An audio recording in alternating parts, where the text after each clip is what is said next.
Thank you. Somebody once asked me if I envied anybody in this whole wide world. I didn't have to think twice to give him an answer. The answer was no. I don't envy men who are richer than I am.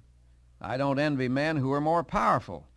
For rich and powerful men usually have a tremendous load of responsibilities, some of which they never asked for and derive little enjoyment from. If I did envy anyone, though, I suppose it would be the man with perfect peace of mind. I consider peace of mind the most valuable treasure a man can own. Peace of mind, however, seems to be in short supply today. Many people think the time they live in is the most troubled in human history. They talk to you about troubles in the Middle East, the danger lurking in the Far East, and all the catastrophes looming in Europe and right here in our own streets. Now, I've read the history books, and somehow I can't put my finger on any period when things were perfect. The moral of this, I think, is that if we're going to have peace of mind at all, we must learn to have it now, right where we are. After this word, I'd like to tell you how you can have peace of mind. You can have peace of mind today right where you're sitting. But the first thing you have to do is recognize what it is. Peace of mind can't be equated with a lack of concern for other people or a desire to maintain the status quo or an escapist closing his eyes to all the pain in the world. There's no excuse for that kind of comfort. That's cheap and it doesn't last. Henry Van Dyke put it rather beautifully in an essay a long time ago.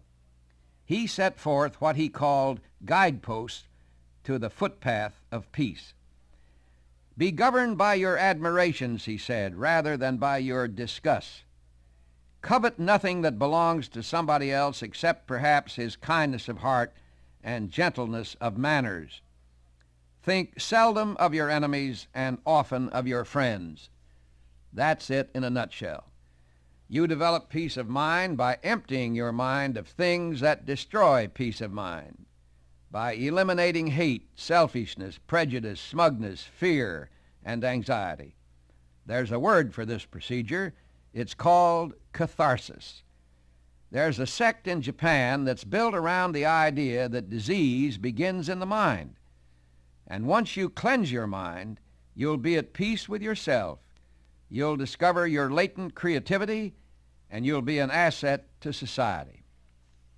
What the Japanese know so well, many American doctors and psychiatrists are also aware of. When the mind is filled with dark, irrational thoughts, there is no possibility of physical well-being. With positive, fresh, beautiful thoughts, you're well on your way to peace of mind.